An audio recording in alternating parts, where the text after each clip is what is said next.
BC ముఖ్యమంత్రిని చేస్తామని అనలేదు ఆ బీజేపీ లీడర్ తెలంగాణలో. అది వాళ్ళకి అవకాశం రాలేదు కదా. ఉన్న బీసీ బండి సంజయ్ పదవి ఎందుకు కూడా వీకారు? సమాధానం చెప్పమని ముందు. బండి సంజయ్ గారి పదవి ఎందుకు కూడా వీకారమ్మా? బండి సంజయ్ గారు బీసీ ముఖ్యమంత్రి సంగతి దేవుడారు. బండి సంజయ్ పదవి ఎందుకు, వారి పదవి ఎందుకు కూడా వీకారు? వారి నాయకత్వంలో పార్టీ పెరిగింది కదా. నేను మాట్లాడినా చెప్పండి. టీఆర్ఎస్ పార్టీ లాగా వెలుమ కుటుంబానికి మాత్రమే దారదత్తమైన పార్టీ బీజేపీ కాదు. భారతీయ జనతా పార్టీలో రాజ్యాంగ ప్రకారం ఒక సిస్టమ్ ఉంటది. ప్రతి 3 సంవత్సరాలకు ఒకసారి అధ్యక్షుడు మారతాడు.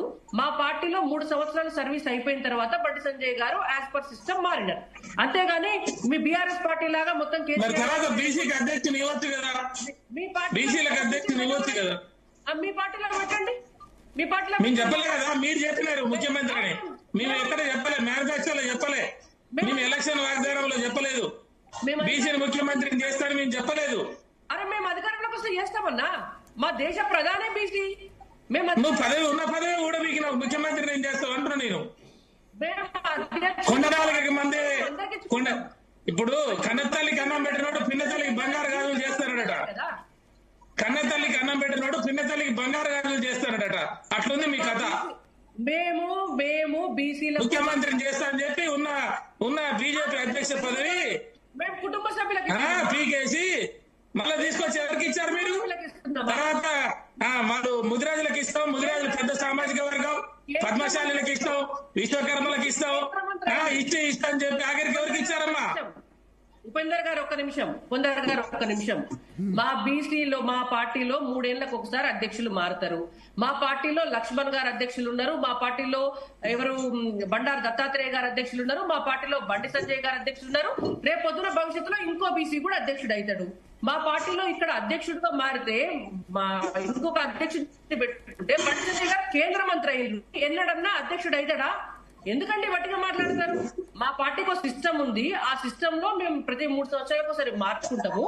బండి సంజయ్ గారు కూడా జీవితకాలం అధ్యక్షుడిగా ఉండలేడు కదా మా పార్టీకి. జీవితకాలం వారు కూడా ఉండరు. రేపు ఒకవేళ మళ్ళీ పెట్టాల్సి వస్తే ఇంకో బీసీని పెడతారేమో, మళ్ళీ పెట్టాల్సి వస్తే తర్వాత ఇంకో బీసీని పెడతారేమో, లేదంటే బండి సంజయ్ గారిని రిటర్న్ తీసుకొస్తారు. అది మా అంతర్గతమైన విషయం. మీరెవరు దాని గురించి క్వశ్చన్ చేయడానికి? మీకు దమ్ముంటే మీరు బీసీలు మరి ఆయన కాంగ్రెస్ వాళ్ళు చేయట్లేదు, వీళ్ళు చేయట్లేదు అని మాట్లాడినప్పుడు మీరేం చేస్తున్నారని కూడా ప్రశ్న వస్తుంది. మీరెవరు అంటే ప్రతిపక్షాలండి, రాజకీయ పార్టీగా మేము అడుగుతాము, మాకు రైట్ ఉన్నాయి. రాజకీయ పార్టీ కదా, మీ బీసీలకు చిత్తశుద్ధి ఉంటే, మీ కులం మీద మీకు నిజాయితీ ఉంటే పోయి కేసీఆర్ గారిని అడగండి. ఎంతకాలం మీ కుటుంబ సభ్యులే ఉంటారండి? 25 సంవత్సరాల నుంచి ఒక్క బీసీని అధ్యక్షుని చేయమని అడగండి మీకు దమ్ముంటే. ఓ వర్కింగ్ ప్రెసిడెంట్ ఏమని చూద్దాం. ఆయన ప్రెసిడెంట్, ఆయన కొడుకు వర్కింగ్ ప్రెసిడెంట్ కదా. ఒక్క బీసీకి మీ బీఆర్ఎస్ పార్టీలో వర్కింగ్ ప్రెసిడెంట్ ఏమని అడగండి. అడిగే దమ్ముందా మీకు అడిగే దమ్ముందా? మీ పార్టీలో మొత్తం బీసీ నాయకులందరికీ నేను ఛాలెంజ్ చేస్తున్నా. బీఆర్ఎస్ పార్టీలో ఉన్న బీసీ నాయకుల్లో ఒక్కరికి కూడా మీ పార్టీ అధ్యక్షుడి దగ్గర పోయి వర్కింగ్ ప్రెసిడెంట్ పదవి అడిగే దమ్ముందా మీకు? పక్క పార్టీల గురించి మాట్లాడడం కాదండి, మీ సొంత పార్టీ గురించి ముందు చూసుకోండి. మా పార్టీలో ఒక సిస్టమ్ ఉంది. మా పార్టీలో ఇప్పటికీ 4-5 బీసీల అధ్యక్షులు అయినరు, భవిష్యత్తులో కూడా అవుతారు. మీ పార్టీలో అవుతారా? చేస్తారా? మీరు చేయండి. ఎందుకు అవసరం అనుకున్నప్పుడు అన్ని చేస్తాం. బీసీలో చేస్తాం, ఎస్సీలో చేస్తాం, మైనార్టీలో చేస్తాం. మైనార్టీని డిప్యూటీ సీఎం చేసినాం మేము. మైనార్టీని డిప్యూటీ సీఎం చేయలేదా? దళితుల్ని డిప్యూటీ సీఎం చేయలేదా? అవునండి. మేము మేయర్ని బీసీ మహిళను చేయలేదా? మేయర్ని బీసీ మహిళను చేయలేదా? రెండో మేయర్ ఎవరు? రెండో మేయర్ బీసీ కదా, మొదటి మేయర్ బీసీ కదా, డిప్యూటీ సీఎం దళితుడు కదా, డిప్యూటీ సీఎం మైనారిటీ కాదా? మీరు చేయలేదంటే ఎట్లా? ఈటెల రాజేందర్ గారు నెంబర్ 2గా మా పార్టీలో ఉండలేదా? ఎంతమంది బీసీ నాయకులు మా దాంట్లో వచ్చారు? ఎంతమందికి మేము చైర్మన్లు ఇచ్చినాము? ఎంతమంది బీసీ నాయకులకి మేము చైర్మన్లు ఇచ్చాం? మొదటి కౌన్సిల్ చైర్మన్ మసూదనాచారి గారు, మొదటి శాసనసభ స్పీకర్ మసూదనాచారి గారికి ఇచ్చాం. భారతదేశంలో ఎవరైనా ఇచ్చారా? కౌన్సిల్ చైర్మన్ మేము స్వామి గౌడ్ గారికి ఇచ్చాము, ఇయ్యలేదా? మొదటి మేయర్ ఇచ్చాము, ఇయ్యలేదా? Deputy CM ఇయ్యలేదా? మైనార్టీకి ఇచ్చారు. మీరు ఏమి చేయలేదని అంటే ఎట్లా? నేను ఏమంటున్నా, మేము చెప్పలేదు, మీరు చెప్పినారు అంటున్నా. నేను మీరు బీసీని ముఖ్యమంత్రి చేస్తాని ఉన్న పదవి ఊడగొట్టారని నేను అంటున్నా. అయితే లాజిక్ ఇక్కడ బీసీలకు ఉన్న చిత్తశుద్ధి, ఎంత కమిట్మెంట్ ఉన్నది చేశాము. ఉపేంద్ర గారు, బండి సంజయ్ తీసేసిన తర్వాతనే బీసీ సీఎం చేస్తా అన్నారు, అంతకు ముందు కాదు. బండి సంజయ్ పదవి నుంచి అయిపోయిన తర్వాతనే చేస్తా అన్నారు. లేదన్న అసెంబ్లీ నేను చెప్తున్నా, ఎలక్షన్ ముందు చెప్పారు బండి సంజయ్ బీసీ అధ్యక్షుడు చేంజ్ అయిన తర్వాత చెప్పారు ఆ మాట. కానీ చేంజ్ అయిన తర్వాత చెప్పారు కానీ ఒక నిమిషం, చేంజ్ అయిన తర్వాత చెప్పారు కానీ అటు అటు అటు బీజేపీ ప్రెసిడెంట్ బీసీ చేయలే, బీజేపీ లీడర్ కూడా బీసీ చేయలే, రెండు అప్పర్ క్యాస్ట్ కి ఇచ్చారు. మరి అక్కడ అసెంబ్లీలో ఫ్లోర్ లీడర్ కూడా మళ్ళీ వాళ్ళకే ఇచ్చారు. మంచి గుర్తు చేసినాం. రాదండి ఫస్ట్ మీరు ప్రెసిడెంట్ వర్కింగ్ ప్రెసిడెంట్ ఇవ్వండి, మేము దేశ ప్రధాని. బీసీలకి తెలంగాణలో బీసీలకి బీఆర్ఎస్ ద్వారానే ఎంతో ఇంతో న్యాయం జరిగింది. ఏ రకంగా ఆర్థికంగానైనా సంక్షేమంగానైనా పదవులనైనా. జస్టిస్ ఈశ్వరయ్య గారు ఒప్పుకోరు మాకు తెలుసు, కానీ బీఆర్ఎస్ ద్వారా బీసీలకు అంత ఇంత మేలు జరిగింది తెలంగాణలో. శరత్ గారు ఏదో చెప్పాలనుకుంటారు, శరత్ గారు చెప్పండి.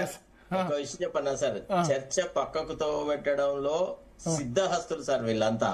ఒక రకంగా మీరు బీసీ రిజర్వేషన్ టాపిక్ తప్ప ఇక దేశంలో కూరగాయల ధరలు కూడా ఇదే టాపిక్ లో ఇదే సందర్భాల్లో డిస్కషన్ చేస్తారు.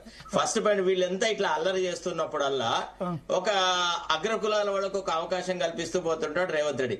ఇవాళ లేటెస్ట్ గా ఏంటంటే రాష్ట్ర వినియోగదారుల సంఘ దీనికి ట్రైబ్యునల్ కి రాధారాణి అని ఒక ఆంధ్ర ఆమెను చైర్మన్ గా అపాయింట్ చేసినారు. విన్నారా? వీళ్ళు ఇట్లా కొట్లాడుతూనే ఉంటారు. ఎన్ని లేటరల్ అపాయింట్మెంట్స్ జరిగినాయండి రేవంత్ రెడ్డి గారు వచ్చిన తర్వాత. ఒక్క చోట కన్నా ఒక అవకాశం ఇచ్చినదా? ఇప్పుడు చూడండి, రాజశేఖర్ రెడ్డిని ఫస్ట్ రేరా చైర్మన్ చేసినాడు. అక్కడ సంతోష్ రెడ్డి గారు లైన్ లో ఉండే నెక్స్ట్. అయితే సంతోష్ రెడ్డి నువ్వు ఆగు, ఒక్క నిమిషం ఆగు, అక్కడ లోకాయుక్త ఖాళీగా నేను అటు పంపుతా, అది నీకు ఇస్తా అన్నాడు. అని ఏం చేసినాడు, అక్కడి నుంచి తీసుకొచ్చి ఇక్కడ పెట్టేసేసి ఆ పోస్ట్ కూడా అక్కడ ఇచ్చేసినారు. ఇవాళ రాష్ట్రంలో ఇంపార్టెంట్ పొజిషన్ లో ఎక్కడన్నా ఒక బీసీని చూపెట్టమనండి సార్. ఇది మాట్లాడరు వీళ్ళు. ఈ బీసీ సంఘాల వాళ్ళు మాకు జరుగుతున్న అన్యాయం గురించి మాట్లాడకుండా దిక్కులేని రేవంత్ రెడ్డిని పోగడానికి కొంతమంది ముందుకు వస్తున్నారు, కొంతమంది కేసీఆర్ ను పోగొడుతున్నారు. దీనివల్ల ఒరిగే ప్రయోజనం ఏందండి? అసలు ఇష్యూ ఎక్కడ పోతుంది? దాని గురించి ఎందుకు మాట్లాడరు? మేము అడ్వకేట్ జనరల్ బీసీ చేసినామన్నా ఫస్ట్ సారి. సార్ మీరు బీసీ ఎప్పుడు చేసినారో వాళ్ళు చేసిరా? మరి వాళ్ళు చేసిరా? కాంగ్రెస్ వాళ్ళు బీజేపీ వాళ్ళు చేస్తారా? ఒక్క నిమిషం, రాణి రుద్రమ గారు చెప్పాలనుకుంటారు, చెప్పండి. భరత్ గారు ఏం లేదు, మొత్తం చార్జింగ్ అయిపోయి ఫోన్ డెడ్ అయిపోతుంది. Okay, leave if you don't mind. Okay. Congress వాళ్ళు బీజేపీ వాళ్ళు అట్లా పరారు కావాల్సిందే, మీరు సమాధానాలు ఉండవు మీ కాడ, పారిపోవాల్సిందే. కాంగ్రెస్ వాళ్ళు పారిపోతారు, బీజేపీ వాళ్ళు పారిపోతారు. గంటన్నర అయింది. మీరు నాతో ఆర్గ్యుమెంట్ చేయగలుగుతారా? ఎందుకు? నా ఫోన్ ఛార్జింగ్ అయిపోయింది, నాతో ఆర్గ్యుమెంట్ చేయగలుగుతారా? మీరు నేను 24 గంటలు చేయగలుగుతా. అట్లా ఒకసారి రాణి రుద్రమదేవి పోరాటం. Good for you. రుద్రమదేవి పోరాటం. ఓకే. శరత్ గారు సార్, ఇప్పుడు విషయం ఏంటంటే ఎప్పుడు మీరు